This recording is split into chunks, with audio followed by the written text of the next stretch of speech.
প্রবাসী ভাই বোনদের প্রতি আমি একটা জিনিস আহ্বান জানাবো, এখন এটা জনগণের সরকার হবে, ইন্টারিম গভর্নমেন্ট হইলেও আমাদের সমস্ত রাজনৈতিক দলের সমর্থন হবে। কাজে এই যে দেশের যে ইকোনমির যে আপনার বেহাল দশা, এখন থেকে আপনারা প্রত্যেকটা পয়সা পাঠাবেন ব্যাংকিং চ্যানেলে, রেমিটেন্সের মাধ্যমে। এখন আমাদের অর্থনীতি সচল করতে হবে। আমরা প্রত্যেকটি সংখ্যালঘু ভাই বোনকে বলবো, অন্তত গণ অধিকার পরিষদের নেতা কর্মীরা রাত থেকে আপনাদের বাসা পাহারা দেবে। আপনারা যদি আক্রান্ত হন, আপনারা এই খবরটুকু পৌঁছে দেবেন। এই যে ঘর পোড়ার মধ্যে যারা আলু পোড়া খেতে চায়, এদের ভিডিও রাখুন। আমাদের সাধারণ সম্পাদক উল্লেখ করেছে যে শিক্ষা প্রতিষ্ঠানে গণতান্ত্রিক মূল্যবোধ বিকশিত করার জন্য সকল বিশ্ববিদ্যালয় কলেজগুলোতে ছাত্র সংসদ নির্বাচন করা। ঢাকা বিশ্ববিদ্যালয়, রাজশাহী বিশ্ববিদ্যালয়, জাহাঙ্গীরনগর সহ 4টি যে স্বায়ত্তশাসিত বিশ্ববিদ্যালয় আছে, দেশের সমস্ত পাবলিক বিশ্ববিদ্যালয়গুলোকে স্বায়ত্তশাসন দেওয়া। কারণ যদি স্বায়ত্তশাসন থাকে, সেখানে শিক্ষকদের কিছুটা ফ্রিডম থাকে, ছাত্রদের কিছুটা ফ্রিডম থাকে। ছাত্র সংসদ নির্বাচন যদি থাকে এবং এই আপনার স্বায়ত্তশাসন যদি থাকে, তাহলে এই যে ছাত্র সমাজ একবারে 52 থেকে 71, 90 থেকে 24 বারবার যে প্রতিবাদের মাধ্যমে ফ্যাসিবাদ গণবিরোধী সরকারকে রুখে দিয়েছে, এইটা রুখে দিতে পারবে। এবং এখন এই নির্বাচন কমিশন, বিচার বিভাগ, দুর্নীতি দমন কমিশন, এটা কিন্তু সংস্কার করতে হবে। এই যে 16 লক্ষ কোটি টাকা দেশের গত 15 বছরে পাচার হয়ে গেছে, এই পাচারকৃত অর্থ ফিরিয়ে আনতে হবে, দেশের উন্নয়নের কাজে লাগাতে হবে। দেশের মেধাবী সন্তানরা যারা এই দেশে মূল্যায়ন না পেয়ে দেশ ত্যাগ করে চলে গিয়েছেন, তাদের সাথে যোগাযোগ করে আমরা এই রাষ্ট্র পুনর্গঠনে তাদেরকে দেশে এসে এখন দায়িত্ব নেওয়ার আমরা আহ্বান জানাবো। ডক্টর মোহাম্মদ ইউনূসের মতো একজন প্রোগ্রেসিভ, লিবারেল, এতটা broad minded, internationally well known, well connected এইরকম একজন ব্যক্তি আমরা পেয়েছি। এটা আমাদের দেশের জন্য যে একটা কত বড় সম্পদ। তো কাজে তার হ্যান্ডস লাগবে, তার হেল্পিং হ্যান্ডস লাগবে এই রাষ্ট্রকে মেরামত করার জন্য। সুতরাং আমি আমাদের দেশের যারা বংশোদ্ভূত সন্তানেরা বাইরে আছেন, ইঞ্জিনিয়ার, ডাক্তার, প্রকৌশলী, যারা বিভিন্ন সেক্টরে গুরুত্বপূর্ণ দায়িত্ব পালন করছেন, তাদেরকে বলবো, বাংলাদেশ আপনার মা মাটি আপনাকে ডাকছে। এই বাংলাদেশকে নতুন করে বিনির্মাণ করতে হবে। নয়া রাষ্ট্র ব্যবস্থার জন্য রাজনৈতিক সমঝোতার প্রয়োজন হবে।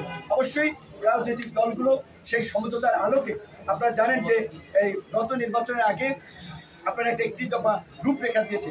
এবং আমাদের প্রবাসী ভাই বোনদের প্রতি আমি একটা জিনিস আহ্বান জানাবো, এখন এটা জনগণের সরকার হবে, ইন্টারিম গভর্নমেন্ট হইলেও আমাদের সমস্ত রাজনৈতিক দলের সমর্থন হবে। কাজে এই যে দেশের যে ইকোনমির যে আপনার বেহাল দশা, এখন থেকে আপনারা প্রত্যেকটা পয়সা পাঠাবেন ব্যাংকিং চ্যানেলে, রেমিটেন্সের মাধ্যমে। এখন আমাদের অর্থনীতি সচল করতে হবে। একই সাথে আমি এই কারাগারে রিমান্ডে যাওয়ার আগে একটা দুঃখজনক ঘটনা আমরা শুনেছিলাম। আপনারা জানেন, দুবাইয়ে আমাদের প্রবাসী বাংলাদেশিরা, এই যে বাংলাদেশে আমাদের ছাত্র ভাইদেরকে যে হত্যা করা হচ্ছিল, এর প্রতিবাদ করে ঘরোয়াভাবে একটা প্রোগ্রাম করায় সম্ভবত 57 বাংলাদেশি সহ বেশ কয়েকজনকে আপনার কারাদণ্ড দিয়েছে বিভিন্ন মেয়াদে। তো আমরা সেখানে দুবাইয়ের যারা দূতাবাসে আছেন, বাংলাদেশের অন্তর্বর্তীকালীন সরকার অবশ্যই সেই আমাদের প্রবাসী বীর মুক্তিযোদ্ধা যারা এই দ্বিতীয় মুক্তিযুদ্ধের জন্য ত্যাগ স্বীকার করতে গিয়ে সেই কারাগারে, আপনার বিদেশের কারাগারে বন্দী হয়েছেন, তাদের মুক্তির জন্য ব্যবস্থা করতে হবে। প্রবাস থেকে যারা আমাদের এই আন্দোলন সংগ্রামে উৎসাহ দিয়েছেন, গণতন্ত্রের পক্ষে, মানবাধিকারের পক্ষে জোরালো ভূমিকা রেখেছেন, বিশেষ করে বেশ কয়েকজন সাংবাদিকের নাম না বললেই নয়, জুলকার নাইম, সাহের, নাগরিক টিভি টিটু, কনক সরার, শাহেদ আলম, এরকম আরো অনেকে, মাফ করবেন যে সবার নাম না বলতে পারে কারণ এই মুহূর্তে মনে এসছে না। তো এই সমস্ত হিরোদের, তারা দেশের বাইরে থেকেও যে বাংলাদেশের জনগণের পক্ষে অবস্থান নিয়েছে, তাদেরকে আমরা পুরস্কৃত করবো। তাসনিম খলিল নেত্র নিউজের সবচেয়ে বড় কাজ করেছে মনির হায়দাররা, আপনারা জানেন। এবং একই সাথে এই দেশে সাগর রুনি সহ যেই সাংবাদিকদের হত্যাকাণ্ডের শিকার হয়েছে, তাদের বিচারও আমরা দাবি জানি এবং আমরা তার জন্য সোচ্চার থাকবো। যেসব সাংবাদিকরা এই সরকারের গত 17 বছরে ক্ষতিগ্রস্ত হয়েছে, অনেকের আমরা জানি দেশে থাকতে পারে, সম্পদ কেড়ে নিয়েছে, তাদেরও আমরা পাশে থাকবো। এবং আপনাদের প্রতি একটা অনুরোধ থাকবে, এই ফ্রিডমের জন্য, আপনাদের পেশার জন্য আপনাদেরকে লড়াই করতে হবে, আমরা পাশে থাকবো। এবং আমরা যে গণতন্ত্রের জন্য লড়াই করছি, সেই লড়াইয়ে নাগরিক হিসেবে আপনারা পাশে থাকবেন। আপনাদের মাধ্যমে পুরো দেশবাসীকে ধন্যবাদ এবং কৃতজ্ঞতা জানাই, যারা আমার মুক্তির জন্য কথা বলেছেন, আমার জন্য প্রতিবাদ করেছেন, দোয়া করেছেন। এই যে ভালোবাসা, এইটার জন্যই আসলে আমাদের রাজনীতিটা করা। সো এই ভালোবাসাই আমরা মানুষের কাছে চাই এবং আমরা এই সম্প্রীতি আগামী শুক্রবার এই সম্প্রীতি সমাবেশ করার মধ্যে দিয়ে আমরা জেলায় জেলায়ও জাতীয় ঐক্য এবং সম্প্রীতি প্রতিষ্ঠার জন্য জেলায় জেলায় আমরা সফর করব। আমরা আমাদের নেতাকর্মী সহ সব দলের নেতাকর্মীদেরকে আবারও শান্ত থাকার অনুরোধ জানাই। বিশেষ করে একটা কথা বিশেষভাবে উল্লেখ করা দরকার, হামলা হয়েছে মাস্টারবির বাড়িতে, সেটা অনাকাঙ্ক্ষিত, আমরা নিন্দা জানাই, কিন্তু প্রচার করা হচ্ছে যে সংখ্যালঘু লিটন দাস। তাহলে এই যে ভারতীয় গণমাধ্যম যে বাংলাদেশ বিষয়ে যে নেগেটিভ প্রোপাগান্ডা ছড়াচ্ছে, বিভ্রান্তি ছড়াচ্ছে, শুভেন্দু অধিকারী যে পশ্চিমবঙ্গের যে বিজেপির যে সভাপতি, তিনি বলেছিলেন যে 1 কোটি হিন্দু শরণার্থীকে নাকি বাংলাদেশ থেকে ভারতে পাঠিয়ে দেবে। কোন কুলাঙ্গার এই দেশের একজন সংখ্যালঘুকে ভারতে পাঠাবে? কে তাদের উপরে হামলা করবে সেটা আমরা দেখবো। তা আমার দেশের ভাই, আমাদের বন্ধু, আমাদের স্বজন।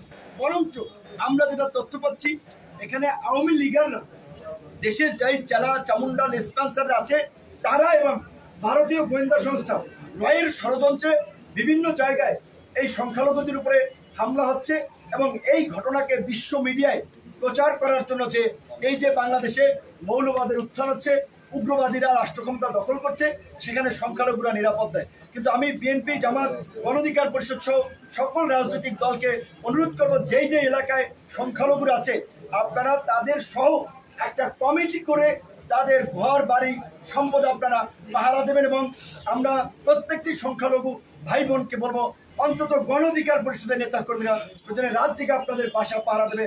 আপনারা যদি আক্রান্ত হন, আপনারা এই খবরটুকু পৌঁছে দেবেন। এই যে ঘর পোড়ার মধ্যে যারা আলু পোড়া খেতে চায় এদের ভিডিও রাখুন। ইন্টারিম গভর্নমেন্ট হইলে বিচারের মুখোমুখি তাদের হতে হবে। ভাবছে দেখি সরকার এরা গঠন করে বলাইছে, তারা লুটপাট করছে, এমপি হয়ে গেছে, মাস্তান হয়ে গেছে, গুন্ডা হয়ে গেছে, এখনই মার্কেট দখল, আরেকজনের ফ্ল্যাট দখল, আরেকজনের টেলিভিশন চ্যানেল দখল, আরেক সাংবাদিককে মাইরা হাউস থেকে বের করে দেওয়া, এই নৈরাজ্য আমরা চাই। আমরা একটা শান্তি সম্প্রীতির বাংলাদেশ চাই, একটা সহনশীল সমাজ চাই, একটা গণতান্ত্রিক মূল্যবোধের সমাজ চাই। মারামারি, হানাহানি, প্রতিশোধ, প্রতিহিংসা এই দেশে গত 53 বছরে চলেছে। এই অ্যানালগ রাজনীতি, old generation corrupted politics, dirty পলিটিক্সকে তরুণ সমাজ ধুয়ে মুছে তারা পরিষ্কার করে নতুন রাজনীতি, নতুন বাংলাদেশ বিনির্মাণ করবে। যেই কারণেই তরুণরা আজকে এই শিক্ষা প্রতিষ্ঠান থেকে রাজপথে কোটা সংস্কার থেকে রাষ্ট্র সংস্কারের দাবি তুলেছে।